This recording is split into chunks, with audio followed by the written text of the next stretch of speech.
ఉదయకాలపు మనం వాక్యదానం కొరకు వేచి ఉండగా ప్రార్థనతో ప్రారంభించుకున్నాము.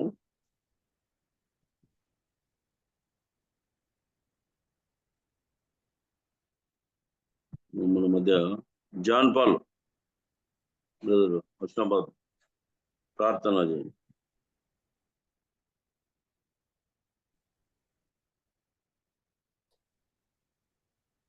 నమ్మకమైన తండ్రి, సర్వకృపానిదేవ యేసు ప్రభువా, శాశ్వతుడా, శాశ్వత కాలం నుండి శాశ్వత కాలం వరకు ఉన్నటువంటి వాడువు, శాశ్వతమైనటువంటి ప్రేమతో మమ్మల్ని ప్రేమించుచు మార్నింగ్ కాన్ఫరెన్స్ లో విశేషముగా నేటి వరకు ఆశ్చర్యకరమైన మీ కృపలో దేవా కొనసాగింపు చేస్తున్న మీ వాత్సల్యతకై స్తోత్రాలు నాయన. మరొకసారి తిరిగి 4336వ దినములో మీ వాక్యము కొరకు ప్రవేశించి ఉన్నాం తండ్రి. కరుణతో జ్ఞాపకం చేసుకున్నామని ప్రార్థిస్తున్నామన్నా. నడిపిస్తున్నటువంటి పాలంకులు గారి కొరకు మొరపెడతా ఉన్నాం. కీర్తనలు పాడే వారి కొరకు, విశేషముగా ప్రభావ మీ వాక్యము నిమిత్తమై మీ పక్షముగా నిలబడుతున్నటువంటి సురేష్ అన్న కొరకు మీ సన్నిధిలో ప్రార్థన చేస్తున్నాం నాయన. నేటి దినం మా కొరకై నీవు దాచి ఉంచినటువంటి లేఖనం ఒక నూతనమైనటువంటి హెచ్చరిక, దిద్దుబాటు కొరకు మీ సన్నిధిలో ఎదురు చూస్తూ నేర్చుకొనగలిగేటువంటి హృదయాలు మాకు దయచేయమని, ప్రతి విధమైనటువంటి ఆటంకానికి స్థానం లేకుండా ప్రభావ సహాయం చేయండి.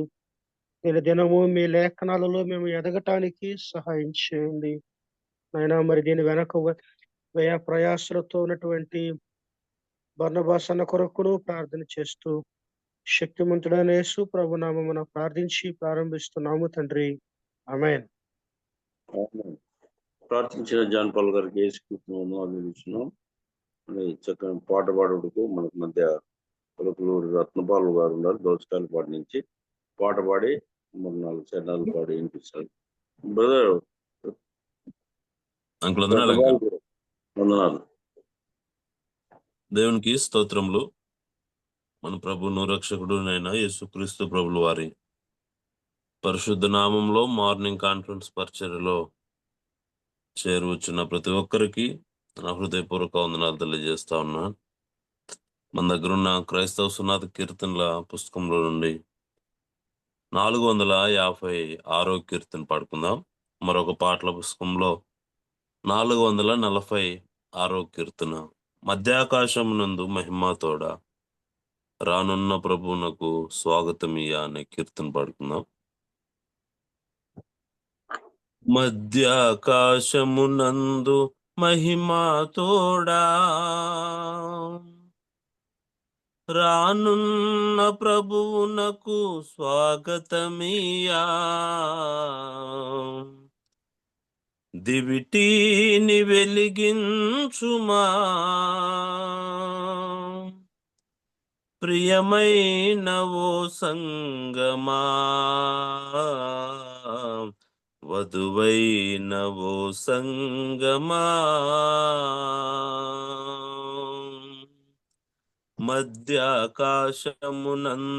మహిమతోడా రానున్న ప్రభువునకు స్వాగతమియ్యా, దివిటీని వెలిగించుమా, ప్రియమైన ఓ సంగమా, వధువైన ఓ సంగమా, ప్రియమైన ఓ సంగమా, వధువైన ఓ సంగమా, సహనంబు కలిగి ప్రభునామమును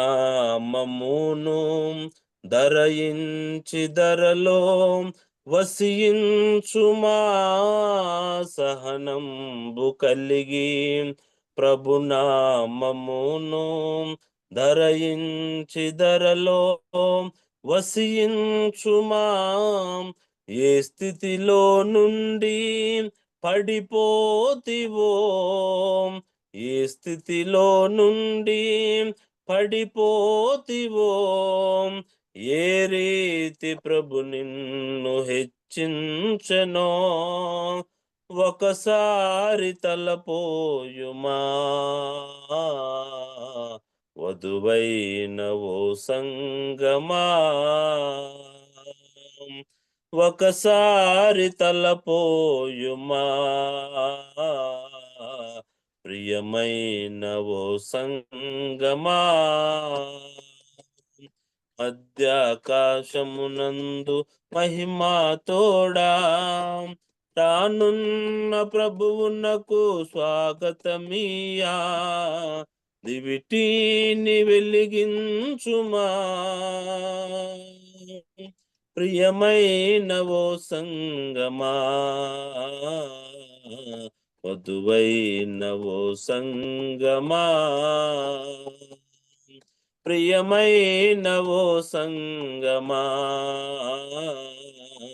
వధువైన ఓ సంగమా. అంతంబు వరకు ప్రభు కార్యములను ఆసక్తితోడా జరిగించుమా. అంతంబు వరకు ప్రభు కార్యములను ఆసక్తితోడా జరిగించుమా. నీ లెక్క ముగిసే కడవరి దినమందు, నీ లెక్క ముగిసే కడవరి దినమందు జీవా కిరీటంబు నీదే సుమా. ఒకసారి తలపోయుమా. వధువైన ఓ సంగమా, ఒకసారి తలపోయుమా. ప్రియమైన ఓ సంగమా, మధ్యాకాశమునందు మహిమా తోడా రానున్న ప్రభువునకు స్వాగతమియా. దివిటీని వెలిగించుమా. ప్రియమైన ఓ సంగమా,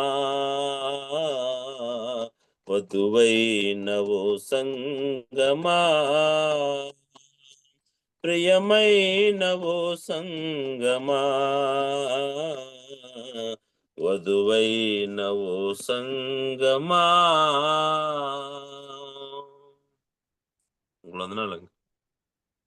వందనాలు. చక్కటి పాట పాడిన రత్నపాల్ గారికి యేసుకృష్ణ వందనాలు తెలుస్తున్నాం.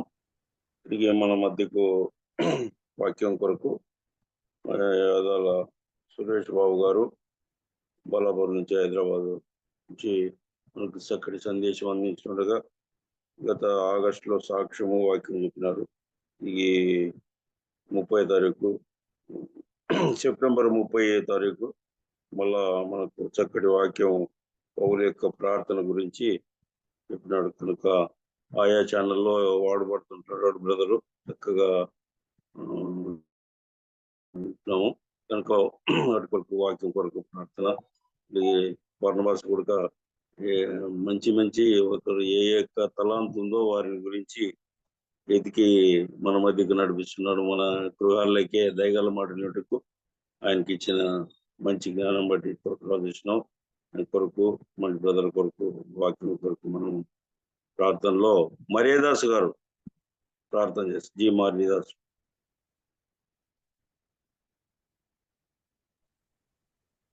ప్రార్థన చేసుకుంటాం. సర్వాధికారమైన మా ప్రియ పరలోకమందున మా తండ్రి, పూజనీయుడైన మా దేవ, స్తోత్రార్హుడా, నీ పరిశుద్ధ నామాన్ని బట్టి మా హృదయపూర్వకమైన స్తోత్రములు వందనాలు చెల్లిస్తా ఉన్నాం. మమ్మల్ని ఎంతో ప్రేమించి రక్షించిన విధానం కొరకై స్తోత్రాలు. జగత్ పునాదేవడక ముడిపే తండ్రి నీ ప్రేమ చేత క్రీస్తు ప్రభులో మమ్మల్ని ఏర్పాటు చేసుకుని కాలము సంపూర్ణమైనప్పుడు దేవా, అయ్యా నీ ప్రియకుమారుడు మా ప్రభు యేసుక్రీస్తు వారి ద్వారా మాకు దయచేసి గొప్ప రక్షణ బట్టి స్తోత్రాలు. అయ్యా మా ప్రభు యేసుక్రీస్తు వారు దారుల చేత మా పాపాలన్నీ విమోచించి విడిపించి మమ్మల్ని నీతిమంతులుగా పరిశుద్ధులుగా రాజులని యాజక సమూహములో దేవుని పరిశుద్ధ జనాంగముగా అయా అదిగో తండ్రి ప్రభు ఏర్పరచబడ్డ వంశమును నాయన అదిగో నాయన దేవా తండ్రి ఇంత గొప్ప ధన్యత భాగ్యాన్ని మాకు ఇచ్చినందుకు దేవాన్ని కొందనాలు మిమ్మల్ని సేవించే వారంగా మిమ్మల్ని గణపరిచే వారంగా మాకు ఇచ్చిన యోగ్యతను బట్టి స్తోత్రాలు. నేటికి తండ్రి ఇదిగో ప్రభువా రక్షించిన నాటి నుండి నేటికి ప్రభువా విశ్వాస జీవితంలో భక్తి జీవితంలో మీ కొరకు ప్రభువా నమ్మకంగా నేను సేవించే వారంగా మాకు ఇచ్చిన భాగ్యాన్ని బట్టి ప్రభు స్తోత్రాలు. ఉదయకాల సమయంలో నాయన కొన్ని ఏండ్లుగా ఈ రీతిగా నాయన మీ దాసులు బర్నబాస్ గారిని ప్రేరేపించి మీ దాసునికి ఇచ్చిన ప్రభా భారాన్ని బట్టి మీకు వందనాలు. ప్రతి ఉదయకాలపు వేళ అరుణోదయంలో అయా లేచిన ఆయన నీ పాద సన్నిధిలో కూర్చుని నీ మాటలు వినే కృప మీరు మాకు ఇచ్చిన స్తోత్రాలు.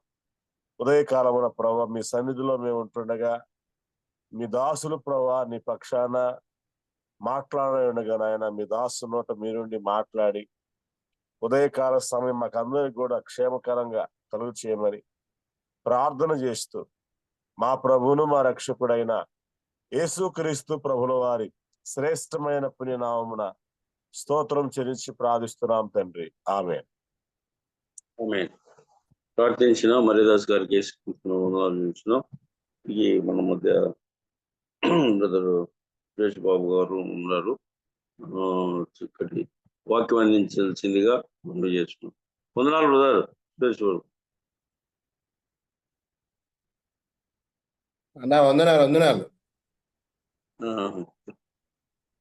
అన్నా వందనాలు. వందనాలు బ్రదర్. కొనసాగించండి. 6:10 ఎట్ల వరకు 6:05.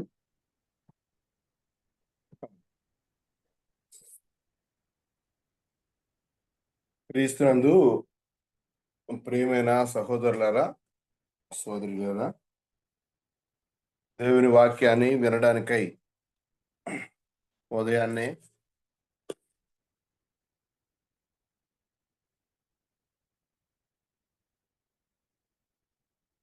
ఆశ కలిగి దేవుని సన్నిధికి చేరి వచ్చిన మీ అందరికీ, ఇంకా మరి సహోదరులు బర్నబాస్ గారికి అధ్యక్షత వహించి ఈ యొక్క కార్యక్రమం జరిపిస్తున్నటువంటి పాలన గారికి ప్రభునామమున పేరు పేరున వందనాలు తెలియజేస్తున్నాను. ప్రియులరా, దేవుడు ఈ ఉదయకాలమున మనను దీవించి తన వాక్య భాగాలు అనుగ్రహిస్తూ ఉండగా శ్రద్ధగా దేవుని మాటలు విని మేలు పొందాలని ప్రభునామమున మనవి చేస్తూ ఉన్నాను. ఈ ఉదయకాలము దేవుని వాక్యంలో నుంచి ఒక భాగం చదువుకుందాం. మార్కు సువార్త 3వ అధ్యాయము. మార్కు సువార్త 3వ అధ్యాయం 28, 29 వచనాలు చదువుకుందాం, లేక 30 వచనం కూడా.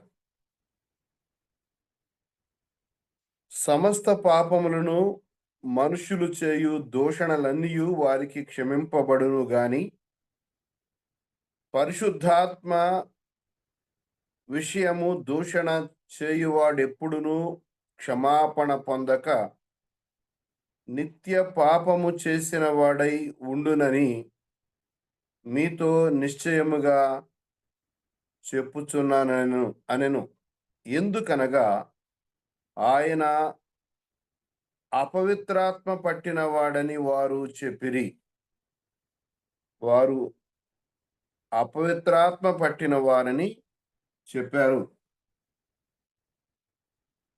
చదవబడిన ఈ లేఖన భాగాన్ని తర్వాత చదువుకునే లేఖన భాగాలను కూడా ప్రభు మనందరి కొరకై దీవించినట్లుగా చిన్న ప్రార్థన చేసుకుందాం.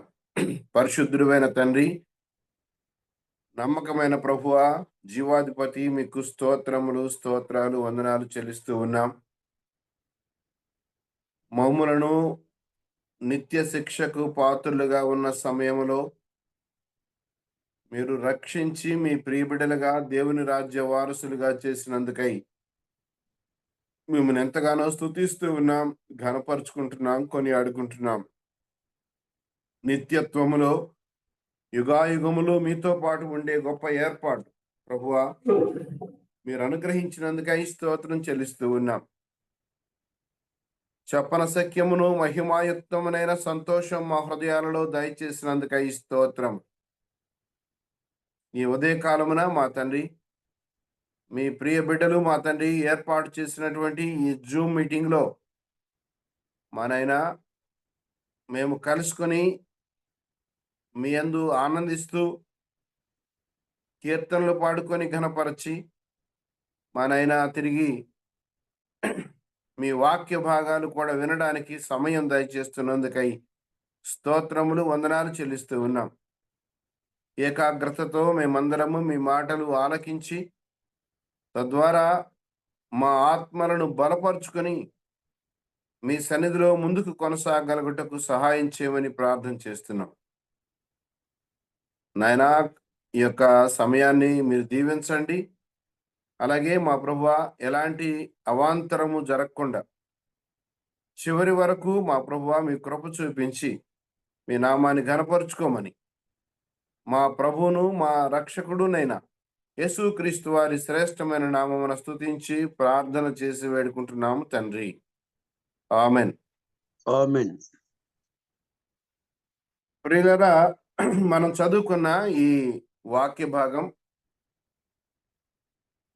ప్రభువైన యేసుక్రీస్తు వారు శరీరధారిగా ఈ లోకములో జీవించినప్పుడు ఆయన చేస్తున్న పరిచర్యలో భాగముగా ఆయన దయ్యములను వెళ్ళగొడుతున్నాడు, రోగములను స్వస్థపరుస్తున్నాడు, ఆరోగ్యము లేని వారికి ఆరోగ్యము, కాళ్ళు లేని వారికి కాళ్ళు, కళ్ళు లేని వారికి కళ్ళు, ప్రాణము పోయిన వారిని సహా ఆయన లేపి మరలా తిరిగి వారి తల్లిదండ్రులకు అప్పగించినటువంటి సందర్భాలు మనము దేవుని వాక్యంలో చదువుకుంటూ ఉన్నాం. దేవుని కుమారుడు యేసుక్రీస్తు ప్రభు ఆయన సామాన్యమైన వ్యక్తి కాదు అనేటువంటి సంగతి రుజువుపరచటానికై మన ప్రభు అయిన యేసుక్రీస్తు వారు చేసిన అనేక అద్భుతాలు రికార్డ్ చేయబడ్డాయి. మత్తయి, మార్కు, లూకా, యోహాను అనేటువంటి ఈ నలుగురు భక్తులు దేవుని కార్యాలను, ఆ దినములలో జరిగిన సంగతులను వారు వ్రాసి పెట్టారు పరిశుద్ధాత్మ దేవుని యొక్క సహాయము చేత. ఈ చదవబడినటువంటి ఈ లేఖన భాగంలో ప్రభు వారు ఒక విశేషమైనటువంటి సంగతి చెప్పారు. సందర్భం అంతా ఏంటి అనంటే, ఆయన దయ్యములను వెళ్ళగొడుతూ ఉంటే యెరూషలేము నుండి వచ్చిన శాస్త్రులు ఇతడు బయల్జబూలు పట్టినవాడై దయ్యముల అధిపతి చేత దయ్యములను వెళ్ళగొట్టుచున్నాడు అని 22వ వచనంలో వారు అన్నారు. అప్పుడు ఆయన వారిని తన యొద్దకు పిలిచి ఉపమాన రీతిగా వారితో ఈ మాటలు చెప్పాడు.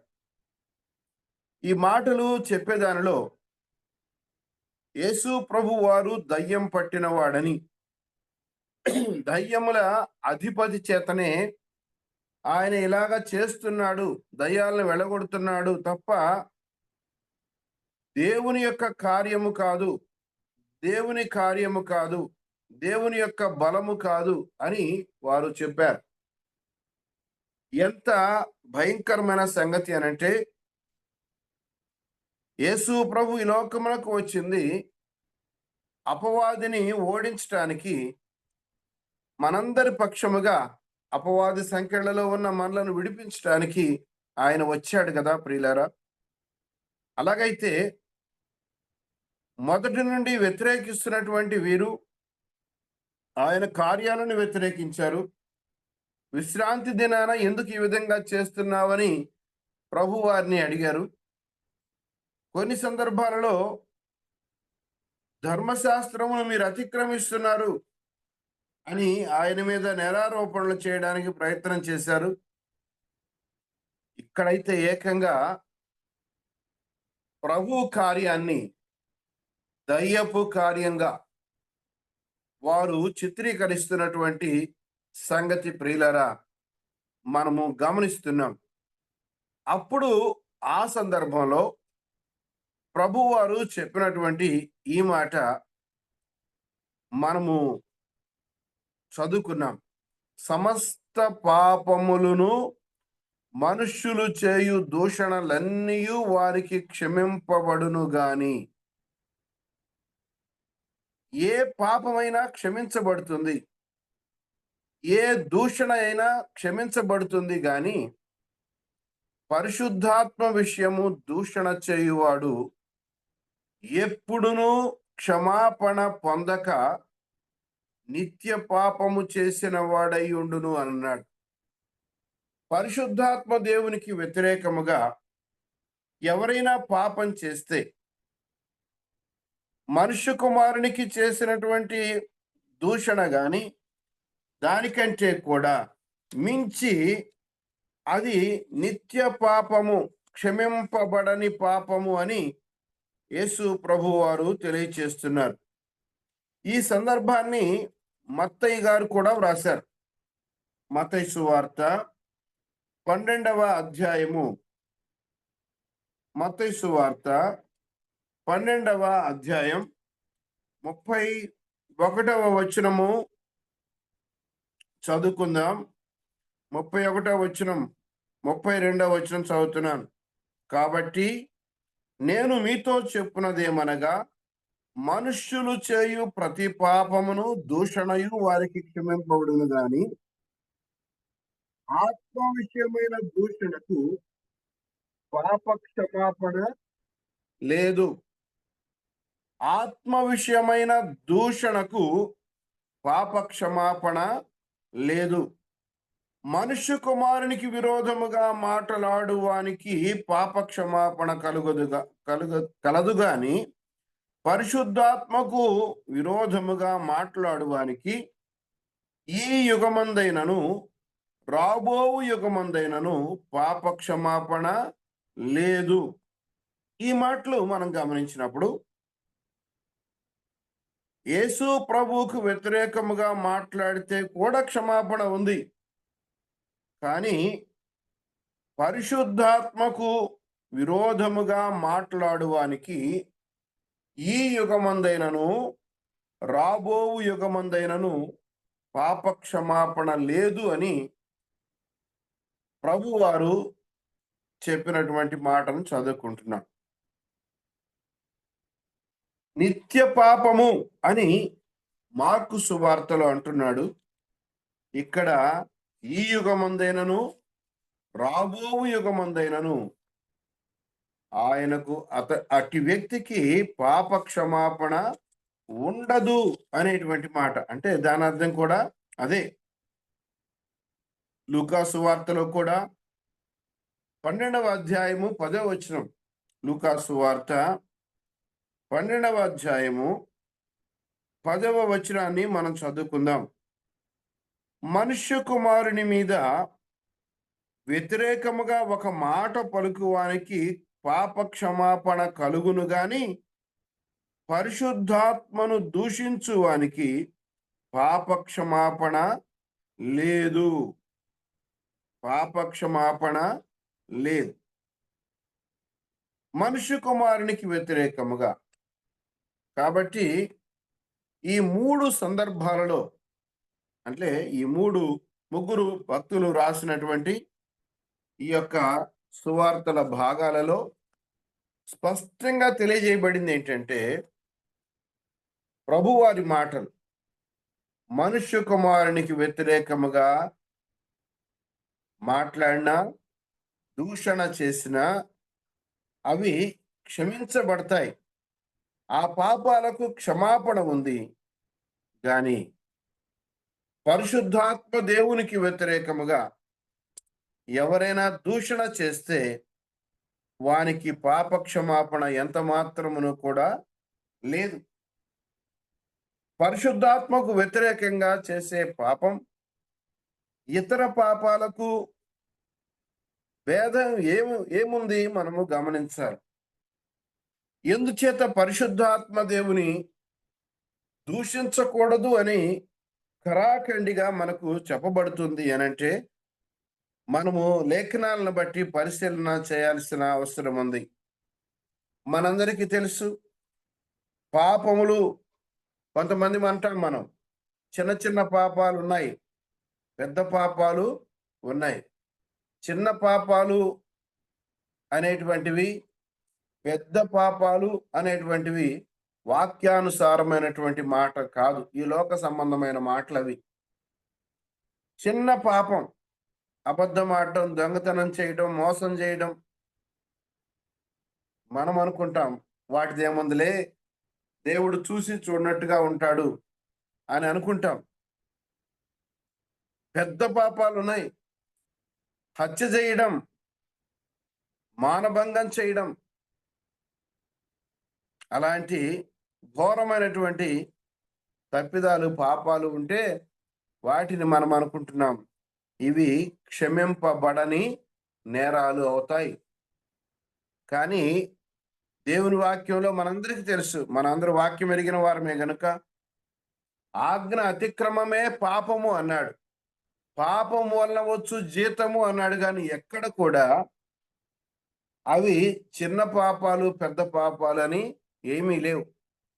దేవుడు కనిపెట్టి చూడక ఆయన తన ఓర్మి వలన ఉపేక్షిస్తున్నాడు. కానీ లేకపోతే పాపము అనేటువంటిది శిక్షార్హమైందే. ఇమ్మీడియట్ గా పాపానికి శిక్ష రావాలి. దేవుడు దీర్ఘశాంతము కలిగిన వాడు గనక మనము బ్రతికి బట్టకట్టగలుగుతున్నాం. లేకపోతే ఆయన శిక్ష ఉగ్రతకు మనము అప్పటికప్పుడే వెనువెంటనే చనిపోయి ఉండేటువంటి వారము, నశించిపోయేటువంటి వారు.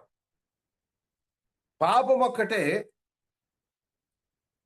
పాపమునకు రావలసిన శిక్ష కూడా ఒకటే, ఒకే రకమైన శిక్ష. ఎందుకంటే పాపము చేసిన వారందరూ కూడా అగ్ని గంధకములతో మండే గుండానికి పాలు కావలసిన వారుగా ఉన్నారు. ఆ నరకాగ్ని అనేటువంటిది కూడా ఒక్కటే. నరకాగ్ని 1, 2 లేవు, ఒకటి తక్కువ ఒకటి ఎక్కువ లేవు. కాబట్టి పాపము చిన్నదైనా పాపము పెద్దదైనా ఎంత మాత్రం కూడా మనము దానిలో తేడా ఎంచడానికి వీలు లేదు. యేసు ప్రభునందు విశ్వాసం ఉంచితే అది ఎట్టి పాపమైనా క్షమించబడుతుంది. యేసు ప్రభునందు విశ్వాసం ఉంచకపోతే అది అల్ప పాపమైనా కూడా క్షమించబడదు మన దృష్టిలో. వాక్య ప్రకారము పాపము క్రియలోనికి రాకముందే మనలో లేక మానవునిలో పాప స్వభావము అనేటువంటిది ఉంది.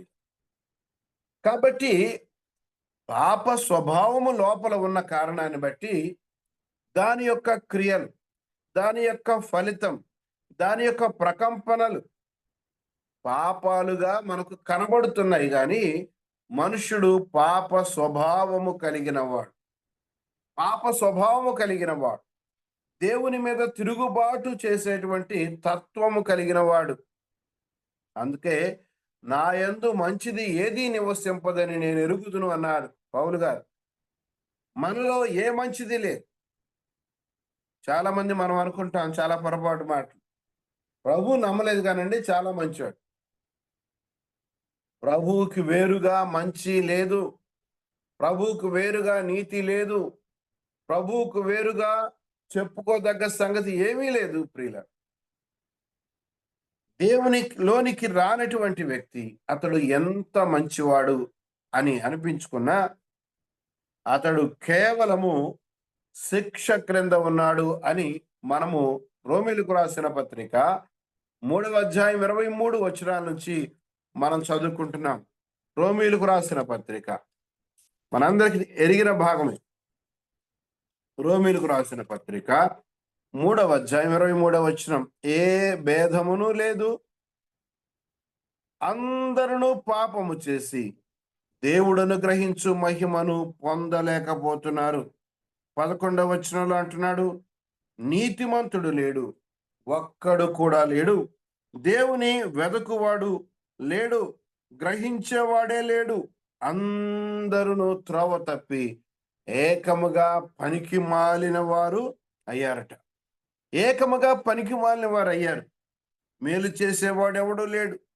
ప్రతివాని గొంతుక తెరచిన సమాధి, నాలుగుతో మోసం చేస్తాం, పెదవుల కింద సర్ప విషం పెట్టుకొని ఉన్నాం, వారి నోటి నిండా శపించుట పగ ఉన్నాయి, రక్తము చిందించడానికి వారి పాదాలు పరిగెత్తుతున్నాయి, నాశనము కష్టము వారి మార్గములో ఉన్నాయి, శాంతి మార్గము వారు ఎరుగరు అని చెప్పుకుంటూ ఇక్కడకు వచ్చి ఏ భేదమును లేదు అని అన్నాడు.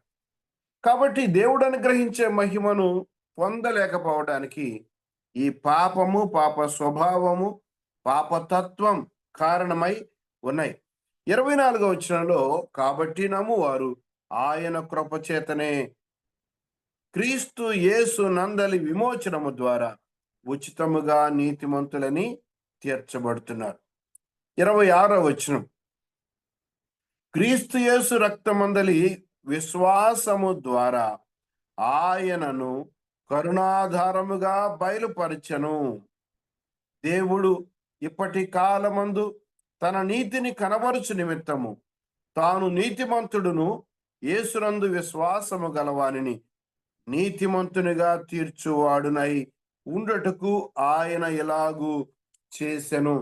కాబట్టి రక్షణ అనేటువంటిది యేసు ప్రభువునందు మాత్రమే, కరుణాధారముగా బయలుపరచబడిన మన ప్రభు అయిన యేసు క్రీస్తు వారి యందు మాత్రమే మనకు లభిస్తుంది, కానీ వేరు విధముగా వేరే మార్గములో రాదు. ఈ విషయాన్ని అపోస్తలుల కార్యముల గ్రంథంలో 4వ అధ్యాయం 12వ వచనంలో కూడా మనం చదువుకుంటాం. ఈ నామముననే మనము రక్షణ పొందవలను గాని ఆకాశము క్రింద ఇవ్వబడిన మరి ఏ నామములను మనము రక్షణ పొందలేము అని వారు ప్రసంగిస్తూ చెప్పారు. ఈ నామముననే, కనుక రక్షణ పొందాల్సింది ఒకే నామం. ఆ నామమును ఆశ్రయిస్తే పాప క్షమాపణ, లేకపోతే లేదు. కానీ చిన్న చిన్న పాపాలు క్షమించబడతాయి అనుకోవడానికి లేదు. క్రీస్తునకు వేరుగా పాప క్షమాపణ అనేటువంటిది లేదు. అయితే ఇప్పుడు మనం ప్రథమంగా చదువుకున్న వాక్య భాగాల్లో పరిశుద్ధాత్మకు వ్యతిరేకముగా పాపం చేస్తే క్షమాపణ లేదు, మనుష్య కుమారునికి వ్యతిరేకంగా పాపం చేస్తే క్షమాపణ ఉంది అనేటువంటి మాట మనం చదువుకుంటున్నప్పుడు సాధారణంగా మనకు వచ్చే భావం ఏంటంటే, యేసు ప్రభువు కంటే, కుమారుడైనటువంటి దేవుడు యేసు ప్రభువు కంటే పరిశుద్ధాత్మ దేవుడు గొప్ప వ్యక్తిగా కనబడుతున్నాడని మనకి ఇక్కడ కొంత ఆలోచన వచ్చే మాట నిజం. ఎందుకంటే యేసు ప్రభువుని ఎవరైనా ఏమైనా అనొచ్చు, కానీ పరిశుద్ధాత్మ దేవుని ఎవరేమనకూడదు, ఆయన దూషించకూడదు, ఆయన నామాన్ని అవమానపరచకూడదు. వాస్తవానికి ప్రియులారా, దేవుని దూషించిన వాణ్ణి రాళ్లతో కొట్టి చావగొట్టాలి అనేటువంటి మాట శాసనం, ధర్మశాస్త్రంలో మనము దేవుని మాటల్లో చూస్తాం. లేవియాకాండం 24వ అధ్యాయం 16వ వచనంలో, యెహోవా నామమును దూషించువాడు మరణ శిక్ష నొందవలెను. యేసు ప్రభు యెహోవా నామమును దూషించువాడు మరణ శిక్ష నొందవలెను, సర్వ సమాజము వాని రాళ్లతో చావగొట్టవలెను. పరదేశీయే గాని స్వదేశీయే గాని యెహోవా నామమును దూషించిన ఎడల వానికి మరణ శిక్ష విధింపవలెను. ఎవరైనా సరే యెహోవా నామము, మన ప్రభు అయిన యేసు క్రీస్తు వారే, ఆయనకు వ్యతిరేకముగా ఆయన దూషిస్తే వాణ్ణి రాళ్లతో కొట్టి చావగొట్టాలి అనేటువంటిది దేవుని యొక్క వాక్యం, దేవుని యొక్క ఆజ్ఞ. దాన్ని మీరడానికి వీల్లేదు. అలాగైతే ప్రియులరా, ప్రభువైన యేసు క్రీస్తు వారు క్రొత్త నిబంధనలో ఆయన పరిచర్యలో ఆయన చెప్పింది ఏంటంటే, మనుష్య కుమారునికి వ్యతిరేకముగా ఎవరైనా పాపం చేస్తే, ఎవరైనా ఆయన దూషిస్తే దానికి క్షమాపణ ఉంది అన్నప్పుడు మనకు కలిగే భావం, పరిశుద్ధాత్మ దేవుడు మాత్రం వీరికి అతీతుడుగా కనబడు. ఎందుకు ఆ విధంగా దేవుని వాక్యము చెప్పబడిందంటే, పరిశుద్ధాత్మ దేవుడు చేసే కార్యం ఏంటో లేక కార్యాలు ఏంటో మనము తెలుసుకుంటే, పరిశుద్ధాత్మ దేవుని దూషిస్తే ఎందుకు ఆ పాపమునకు క్షమాపణ ఉండదో ప్రియులరా మనకు అర్థమవుతుంది. పరిశుద్ధాత్మ దేవుని యొక్క కార్యాలు మనం చూస్తే అవి యోహాను సువార్తలో మన ప్రభు వారు చెప్పారు. యోహాను సువార్త 14వ అధ్యాయం 26వ వచనం, 14వ అధ్యాయం 26వ వచనం. యేసు ప్రభు పరలోకానికి వెళ్ళిన తర్వాత, నేను మీ కొరకు ఆదరణకర్తను పంపిస్తాను, ఆయన మీతో ఉంటాడు, మీలో ఉంటాడు, ఆయన ఎల్లప్పుడూ ఉంటాడు అని ఆయన గురించినటువంటి పరిచయ వాక్కులు చెప్పారు. పరిశుద్ధాత్మ దేవుడు పాత నిబంధనలో ఆయన వస్తూ పోయేటువంటి వాడుగా ఉన్నాడు. పాత నిబంధన గ్రంథంలో ఆయన వస్తూ పోయేటువంటి వాడుగా ఉన్నాడు. ఆయా సందర్భాల్లో వస్తాడు, తన కార్యము జరిగించి వెళ్ళేవాడుగా ఉన్నాడు. అందుకే కీర్తన గ్రంథము 51వ కీర్తన 11వ వచనంలో దావీదు పశ్చాత్తాపడుతూ చేసిన ప్రార్థనలో, అయ్యా నీ పరిశుద్ధాత్మను నా యొద్ద నుండి తీసివేయద్దు అనేటువంటి మాట అక్కడ ఆయన పలికినట్టుగా కూడా మనం చూస్తాం. కాబట్టి పరిశుద్ధాత్మ దేవుడు వస్తాడు. అక్కడ అననుకూలంగా ఉంటే, అక్కడ వాతావరణం లేకపోతే ఆయన ఉండడు, లేక ఒక నిర్దిష్టమైన కార్యానికి ఆయన దిగి వచ్చి ఆ కార్యమును చేసి వెళ్ళేటువంటి వాడుగా ఉన్నాడు. కానీ ఇప్పుడు మన దగ్గర ఎల్లప్పుడూ ఉండటానికై పరిశుద్ధాత్మ దేవుణ్ణి ఆయన ఈ లోకానికి పంపించాడు అనేటువంటిది సర్వసత్యం. 14వ అధ్యాయం 26వ వచనంలో ఆయన వచ్చి ఏమేమి చేస్తాడు అనేటువంటి మాటలు చాలా వివరంగా వ్రాయబడ్డాయి. ఆయన సమస్తమును మీకు బోధించి నేను మీతో చెప్పిన సంగతులన్నిటినీ జ్ఞాపకము చేస్తాడు అని చెప్పాడు. ఆయన దేవుని యొక్క సంగతులు, ప్రభువారు చేసిన సంగతులు, ఆయన సమస్తాన్ని బోధించేవాడుగా ఉన్నాడు. ఆయన బోధించి యేసు ప్రభు చెప్పిన సంగతులను మనకు జ్ఞాపకము చేస్తాడు. దేవుని మాటలను జ్ఞాపకము చేసేటువంటి వ్యక్తి పరిశుద్ధాత్మ దేవుడు. పరిశుద్ధాత్మ దేవుడు దేవుని యొక్క విషయాలను మనకు జ్ఞాపకము చేసేటువంటి వాడు. యేసయ్య చెప్పినటువంటి మాటలను మనకు తిరిగి తిరిగి తిరిగి తిరిగి జ్ఞాపకము చేసేటువంటి వాడుగా ఉన్నాడు. ఇది ఒక సంగతి. 15వ అధ్యాయము 26వ వచనంలో చూస్తే, 15వ అధ్యాయం 26వ వచనాన్ని చదువుకుందాం. తండ్రి యొద్ద నుండి మీ యొద్దకు నేను పంపబోవు ఆదరణకర్త, తండ్రి యొద్ద నుండి నేను మీ యొద్దకు పంపబోవు ఆదరణకర్త అనగా తండ్రి యొద్ద నుండి బయలుదేరు సత్య స్వరూపియగు ఆత్మ వచ్చినప్పుడు ఆయన నన్ను గూర్చి సాక్ష్యమిచ్చును అన్నాడు. ఆయన సంగతులు జ్ఞాపకం చేయడం మాత్రమే కాకుండా యేసు ప్రభు గురించి సాక్ష్యమిచ్చే ఒక వ్యక్తిగా పరిశుద్ధాత్మ దేవుని మనము ఇక్కడ చదువుకుంటున్నాం. ఆయన గురించి అలాగా చెప్పబడుతూ ఉంది. దేవుని యొక్క ప్రభు అయిన యేసు క్రీస్తు వారిని గురించినటువంటి సాక్ష్యము ఇచ్చేటువంటి వాడు. ఆయన ఎలాంటి వాడు? ఆయన పరిశుద్ధుడు, ఆయన నిర్దోషి, ఆయన నిష్కల్మషుడు, ఆయన పాపము చేసిన వాడు కాదు, పాపుల్లో చేరక ప్రత్యేకంగా ఉన్నవాడు, ఆయన నీ కొరకై ప్రాణం ఇచ్చాడు అనేటువంటి సంగతులు, ఆయన గురించినటువంటి సాక్ష్యము ఇచ్చేటువంటి వాడు పరిశుద్ధాత్మ దేవుడు అని చెప్పారు. 16వ అధ్యాయంలో యోహాను సువార్తలో 8వ వచనాన్ని మనము చదువుకుంటే, ఆయన వచ్చి అదే నేను వెళ్ళిపోతేనే ఆయన వస్తాడు అని చెప్పారు. చెప్పిన తర్వాత అంటున్నారు, ఆయన వచ్చి పాపమును గూర్చి, నీతిని గూర్చియు, లోకమును తీర్పును గూర్చియు, లోకమును ఒప్పుకొన చేయును అన్నాడు. పరిశుద్ధాత్మ దేవుని యొక్క మరొక కార్యక్రమం ఏంటి అనంటే, ఆయన ఏం చేస్తారు? పాపమును గూర్చి, నీతిని గూర్చి, తీర్పును గూర్చి, లోకమును ఒప్పుకొన చేసేవాడు.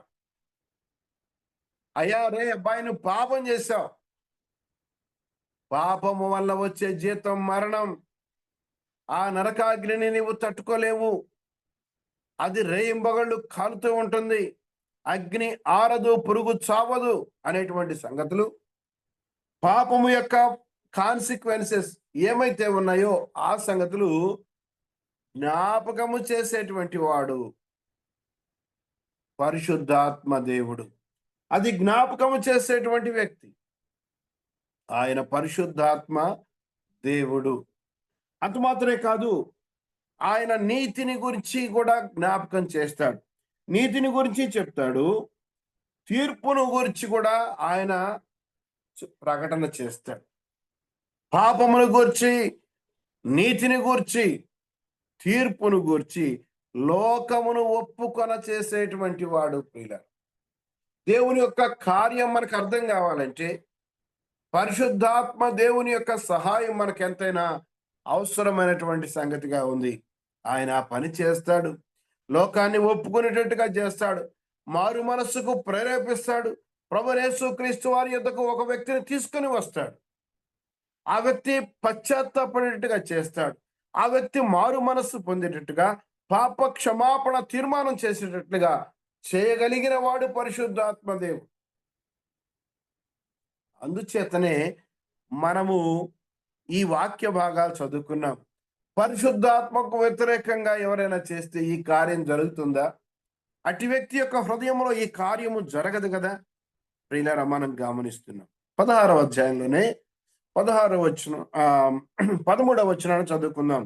16వ అధ్యాయం యోహాను సువార్త 13వ వచనం. అయితే ఆయన అనగా సత్య స్వరూపి అయిన ఆత్మ వచ్చినప్పుడు మిమ్మును సర్వ సత్యములోనికి నడిపించును. ఆయన మనల్ని చేసేటువంటి మరొక పని ఏంటంటే, సత్య స్వరూపైనటువంటి ఆత్మ లేక పరిశుద్ధాత్మ దేవుడు ఆదరణకర్త, ఎవరి గురించి అయితే చెప్తున్నాడు ఆయన వచ్చినప్పుడు సర్వ సత్యములోనికి నడిపిస్తాడు. ఈ దినము కొంత, మరొక దినము కొంత. అందుకే కదా ప్రతిదినము దేవుని వాక్యాన్ని ఉదయకాలమే వినేటువంటి ఏర్పాటు చేయబడి, మనం చదువుకోవటానికి, సహవాసంగా కూడుకోవటానికి, దేవుని వాక్యమును ధ్యానించడానికి, ఇవన్నీ కూడా ఎందుకనంటే పరిశుద్ధాత్మ దేవుని యొక్క సహాయం. మనము ప్రార్థన చేసుకునేటప్పుడు కూడా అదే చేస్తాం, అయా ఆత్మ సహాయం మాకు కావాలి. ఈ లేఖన భాగాలు మనం ఎట్లా అర్థం చేసుకుంటాం? ఎంత జ్ఞానముతో వ్రాయబడ్డటువంటి మాటలు కదా.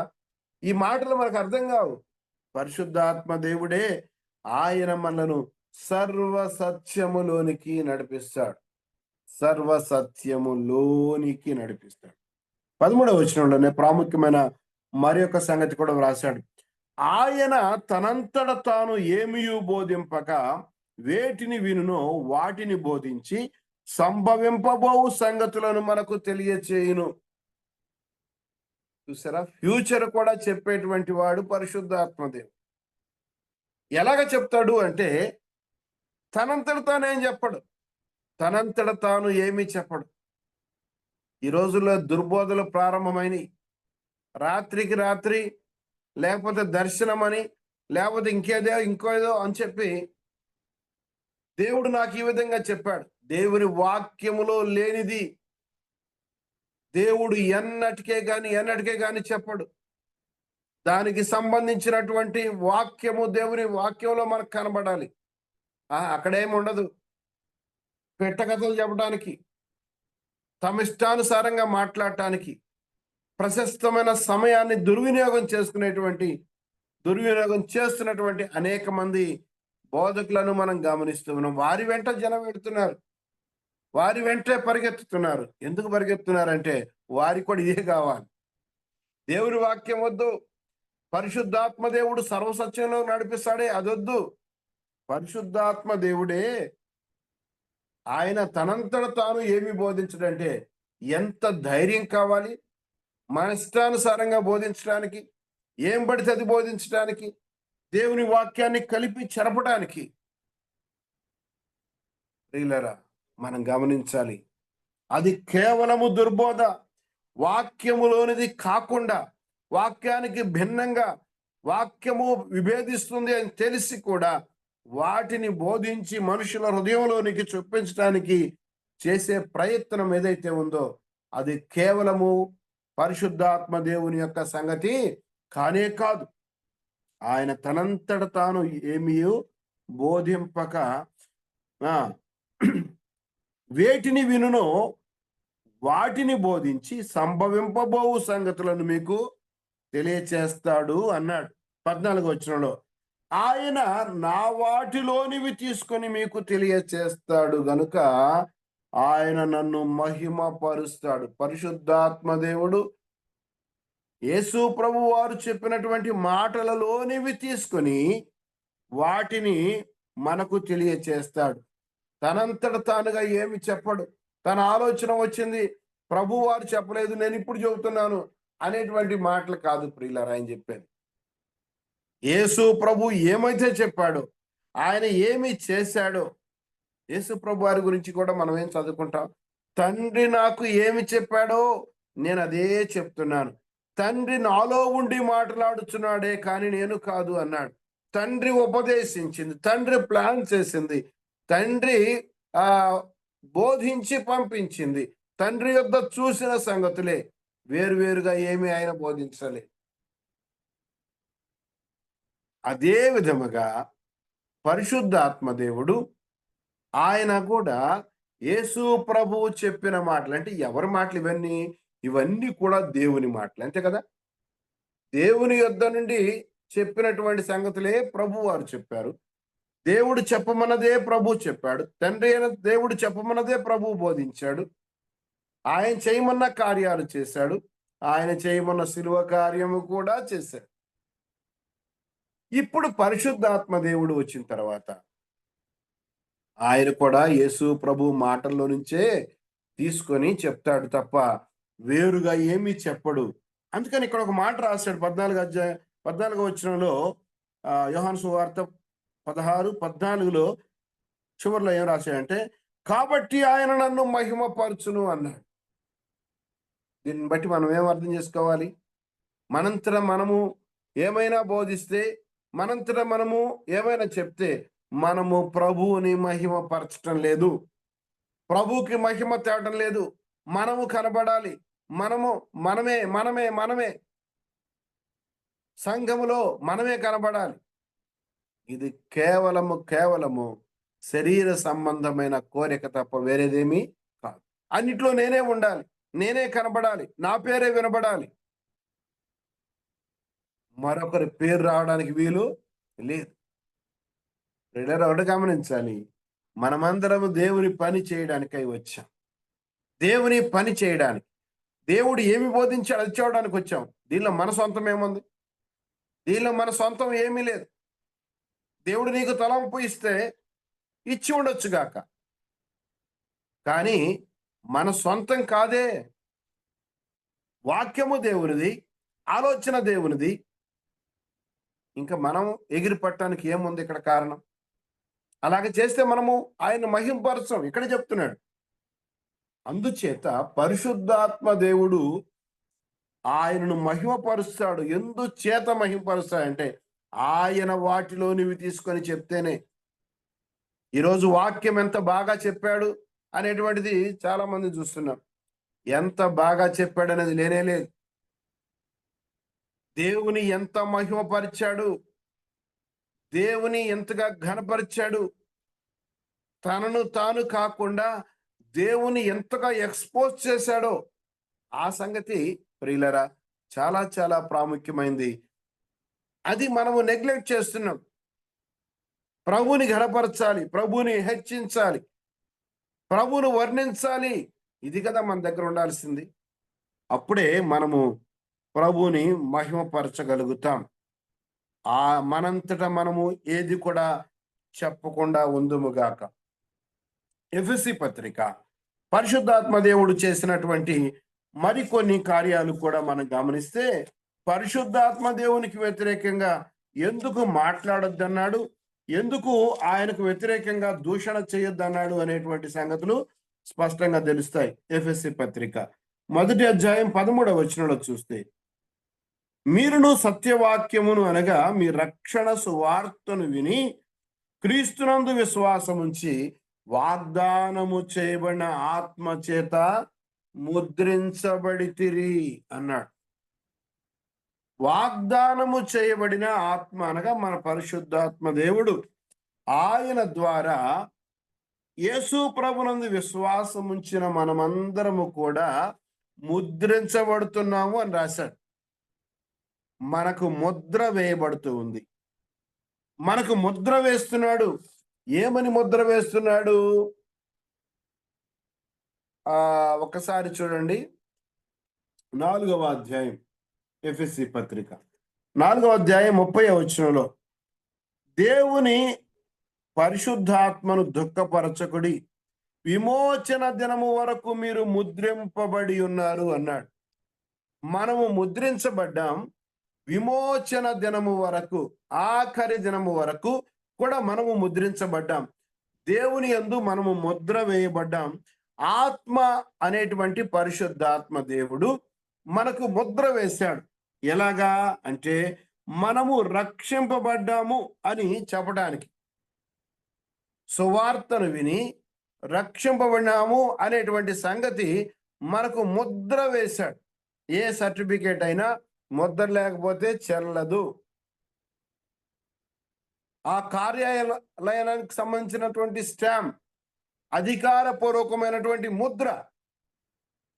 అయితే ఈ లోకంలో ఒక వ్యక్తి రక్షింపబడ్డాడు అంటే ఆ వ్యక్తికి ముద్ర వేసి దాన్ని రూఢిపరిచేటువంటి వాడు పరిశుద్ధాత్మ దేవుడు. ప్రియులరా, అందుకే ఆయనకంత ప్రామినెన్స్ మనకు కనబడుతుంది. ఎందుకు గమనిస్తున్నాం? ఆయన మనకు ముద్ర వేసేటువంటి వాడుగా ఉన్నాడు. కొరింథీ పత్రిక 2వ కొరింథీ పత్రిక 1వ అధ్యాయం 22వ వచనంలో, ఆయన మనకు ముద్ర వేసి వాడుగా ఉన్నాడు. ఆయన మనకు ఆత్మ అనే సంచకరువును అనుగ్రహించిన వాడుగా ఉన్నాడని ఎఫెసీ పత్రికలో, కొరింథీ పత్రికలో మనం చూస్తాం. ఈ 14వ వచనాన్ని ఒకసారి చదువుకోవాలి. ఎఫెసీ పత్రికలో 14వ వచనం, దేవుని మహిమకు కీర్తి కలుగుటకై ఆయన సంపాదించుకొనిన ప్రజలకు విమోచనము కలుగు నిమిత్తము ఈ ఆత్మ మన స్వాస్థ్యమునకు సంచకరువుగా ఉన్నాడు. మన స్వాస్థ్యానికి ఆయన ఎలాగున్నాడంట? సంచకరువుగా ఉన్నాడు. మన స్వాస్థ్యం, మనందరి స్వాస్థ్యం ఎక్కడుంది? ఇక్కడ లేదు. మన స్వాస్థ్యం పరలోకంలో ఉంది. మన పౌరసత్వం అక్కడే ఉంది. ఈ స్వాస్థ్యానికి కూడా ఆయన ఏం చేశాడంటే ముద్ర వేసి దానికి గుర్తుగా ఉన్నాడు. ఒక సైన్. పరిశుద్ధాత్మదేవుడు ఒక విట్నెస్ మనలో అనేటువంటి మాట మనము అక్కడ చూడగలుగుతున్నాం. అంత మాత్రమే కాదు, రోమీలకు రాసిన పత్రిక 8వ అధ్యాయం 26వ వచనంలో మనం గమనిస్తాం. మనము ఎలాగ ప్రార్థన చేయాలో మనకు తెలియదు. ఉచ్చరింపశక్యము కాని మూలుకలతో ఆ ఆత్మ తానే మన పక్షముగా విజ్ఞాపనము చేస్తున్నాడు. మన పక్షముగా విజ్ఞాపన, మొరపెట్టేవాడు, మన పక్షముగా మూలిగేటువంటి వాడు, మనం ఎలాగ ప్రార్థన చేయాలో నేర్పేటువంటి వాడు, మనల్ని బలపరిచేవాడు, వెన్నుతట్టి నిలిపేవాడు. చెప్పాలంటే ఆ ఆత్మ తానే మన పక్షంగా విజ్ఞాపన చేస్తుంది. పరిశుద్ధాత్మ దేవుడు ఎంత ప్రాముఖ్యమైన వాడో ప్రియులరా మనం గమనిస్తూ ఉన్నాం. అంత మాత్రమే కాదు, మనకు పునర్జన్మ అంటే మరుజన్మ, తిరిగి జన్మించటం అనేటువంటిది కూడా ఆత్మ మూలముగా జరిగేటువంటి ఒక కార్యం. రోమీలకు రాసిన పత్రిక 8వ అధ్యాయం 16వ వచనంలో మనం ఏం చూస్తాం? మనము దేవుని పిల్లలమని ఆ ఆత్మ మన ఆత్మతో కూడా సాక్ష్యం ఇస్తున్నాడు. మనం దేవుని పిల్లలమని మనకు జ్ఞాపకం చేసేటువంటి వాడు. మనము దేవుని పిల్లలం, మనం రక్షింపబడ్డాం, మనకు పరలోకం ఉంది, మనకు స్వాస్థ్యం ఉంది. ఈ సంగతులన్నీ కూడా తెలియచేసేటువంటి వాడు పరిశుద్ధాత్మ దేవుడు. అందుకనే అయ్యా నువ్వు రక్షింపడ్డావా లేదా అంటే ఏంటి రుజువు? పరిశుద్ధాత్మ దేవుడే. దేవుడు మనలోనికి పంపిన పరిశుద్ధాత్మ దేవుడే మనకు రుజువు అనేటువంటిది చూస్తున్నాం. మనము దేవుని పిల్లలమని సాక్ష్యం ఇచ్చేవాడు పరిశుద్ధాత్మ దేవుడు. అందుచేత పరిశుద్ధాత్మకు వ్యతిరేకముగా మనము ఎట్టి పరిస్థితుల్లో కూడా ఆయనకు వ్యతిరేకముగా మాట్లాడకూడదు అని దేవుని వాక్యంలో మనం చూస్తున్నాం. క్లిష్ట పరిస్థితుల్లో, ప్రాణాపాయ పరిస్థితులు మనందరికీ తెలుసు. కోవిడ్ ద్వారా మనం అందరం వెళ్ళాం. అప్పుడు ప్రమాదంలో ఉన్న వారికి పెడతారు, ఆక్సిజన్ మాస్కులు పెట్టారు. ఆక్సిజన్ సిలిండర్ ఉంటుంది, సిలిండర్ నుంచి మాస్క్ వరకు పైప్ లైన్ ఉంటుంది. అక్కడ పెడితే ఆ ఆక్సిజన్ తీసుకున్నంతసేపు మనుషుడు నెమ్మదిగా ఉంటాడు, ప్రాణం నిలిచేదిగా కనబడుతుంది. తనంతట తానుగా ఆ డాక్టర్ గారు వచ్చి పెట్టి వెళ్ళిపోయారు. ఆ తర్వాత దాన్ని తీసివేస్తే ఫలితం ఏమవుతుంది? వెంటనే ఆ వ్యక్తి చనిపోయేవాడుగా. ఇది అర్థం కావడానికి చెప్తున్నాను. మనంతటా మనము పరిశుద్ధాత్మ కార్యాన్ని మనము తొలగించుకుంటే, తీసివేస్తే, క్షమాపణ అనేటువంటి దాన్ని తిరస్కరిస్తే, దేనికి ఒక పాపమును గురించి, నీతిని గురించి, తీర్పును గురించి ఒప్పుకొన చేసేటువంటి పరిశుద్ధాత్మ మనంతట మనము కనుక తీసివేస్తే మన ప్రాణానికి మనమే ఉత్తరవాది. దేవుని సువార్తను విని కూడా అవిధేయత ప్రకటించటం, అదే మనల్ని మనము పరిశుద్ధాత్మ దేవుడు చేసే కార్యాన్ని నమ్మకుండా మనము వ్యతిరేకించటం. ఒక వ్యక్తి మొదటిగా పాపానికి ఆలోచన కలిగి ఉంటాడు, పాపాన్ని అనుమతిస్తాడు, ఆ తర్వాత పాపాన్ని ఆనందిస్తాడు, ఆ తర్వాత తరచుగా పాపము చేస్తూ పోతాడు, చివరికి పాపాన్ని అలవాటుగా మార్చుకుంటాడు అని ఒక భక్తుడు వ్రాశాడు. పాపాన్ని అలవాటుగా చేసుకుంటాడు. ఇట్టి వ్యక్తిని మరలా నూతన పరచడం అనేటువంటిది అసాధ్యమైనటువంటి సంగతి. దారిలోనికి తీసుకొని రాలేం. చివరిగా పరిశుద్ధాత్మ కార్యమును సాతాను కార్యముగా ఎంచి మాట్లాడారు వాడు. అపవాది కార్యంగా, బయల్జెబూలు అనగా దయ్యముల అధిపతి ఆయన చేసిన కార్యం ఇది, దైవ కార్యం కాదని మాట్లాడి వారు ఎంత ఘోరమైన తప్పిదం చేశారో ప్రభు వారు వారికి జ్ఞాపకము చేశాడు. ప్రియులారా, మనందరికీ తెలుసు, దేవుని వాక్యంలో చూస్తాం, పరిశుద్ధాత్మ దేవునికి వ్యతిరేకంగా మాట్లాడితే ఎంత శిక్షకు మనం పాత్రలం అవుతామని హెబ్రీయులకు రాసిన పత్రికలో కూడా మనం చదువుకోగలుగుతాం. హెబ్రీయులకు రాసిన పత్రికలో ఆత్మదేవుడు మనల్ని రక్షించేవాడుగా ఉన్నాడు కదా. 10:29 10:26 నుంచి 29 వరకు చూస్తే మొత్తం భాగంగా నేను చదువుతున్నాను. కృపకు మూలమగు ఆత్మ అన్నాడు. తన కుమారుని పాదములతో తాను నూతన పరచబట్టకు సాధనమైన నిబంధన రక్తమును అపవిత్రమైందిగా ఎంచి కృపకు మూలమగు ఆత్మ, కృపకు మూలం ఆ ఆత్మకు వ్యతిరేకముగా ఆయన తిరస్కరించినవాడు, ఆత్మ కార్యాన్ని తిరస్కరించినవాడు ఎంత ఎక్కువైన దండనకు పాత్రుడుగా ఎంచబడని మీకు తోచును అన్నాడు. పరిశుద్ధాత్మకు విరుద్ధమైనటువంటి ఈ పాపం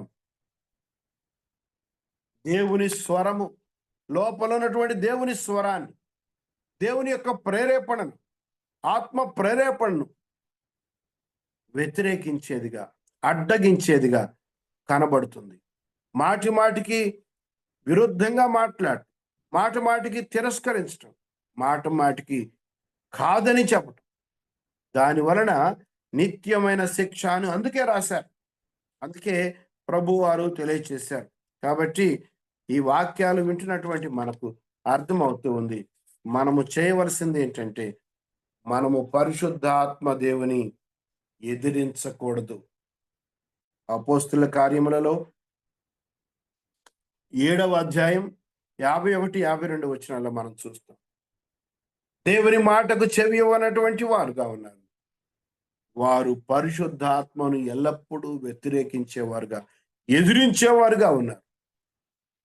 ఎఫెసీ పత్రిక 4వ అధ్యాయం 30వ వచనంలో పరిశుద్ధాత్మను దుఃఖపరచొద్దు అని చెప్పి రాశారు. తెస్సలోనికైలకు రాసిన పత్రిక 5వ అధ్యాయం 19వ వచనంలో ఆత్మను ఆర్పవద్దు అని చెప్పాడు. పరిశుద్ధాత్మ దేవుణ్ణి ఆర్పవద్దు. యెషయా గ్రంథంలో 63 క్షమించండి 10వ వచనంలో మనం చూస్తాం, పరిశుద్ధాత్మ దేవుణ్ణి వారు దుఃఖింపచేస్తే ఆయన వారికి విరోధి అయ్యాడు. కాబట్టి దేవునికి ఎవరైనా విరోధి అయితే వాడు పరలోకానికి ఎట్టొస్తాడు? పరలోకానికి రావడానికి వీల్లేదు కదా. అందుచేతనే ఈ పాపానికి క్షమాపణ లేదు అన్నాడు. ఏ పాపమైనా క్షమించబడుతుంది, కానీ కృపకు మూలమైనటువంటి పరిశుద్ధాత్మ దేవుని ఎవరే కానీ ఎన్నడే కానీ వ్యతిరేకించకూడదు. పాపాత్ముడైనటువంటి వ్యక్తి రక్షింపబడటానికి మూలమైనటువంటి పరిశుద్ధాత్మ దేవుని కార్యం, దాన్ని వ్యతిరేకించకూడదు. అలాగే యేసు ప్రభువునందు విశ్వాసం ఉంచినటువంటి మనము ఈ డైలీ లైఫ్లో ఎదురయ్యేటువంటి ప్రతి సంగతిలో కూడా ఆత్మదేవుడు చేసేటువంటి ప్రబోధాన్ని, దానిని మనము ఆలకించాలి. ఆయన మెల్లనైన స్వరాన్ని మనం వినాలి, ఆయన చెప్పేది ఆలకించాలి. దాని ప్రకారం ఆ ఆత్మదేవుని యొక్క ప్రబోధాన్ని తోసివేసి, ఆ సంగతులు పక్కకు పెట్టేసి, దాన్ని ఆర్పేసి, దాని తీవ్రతను మన్నించకుండా, గుర్తించకుండా, ఆయన దుఃఖింపచేసి, ఆయన ఎదిరించి కనుక మనము ముందుకు సాగితే పైకి విశ్వాసులుగా కనబడచ్చేమో, కానీ మనము దేవుని యొక్క శిక్షకు పాత్రమై ఉంటాం.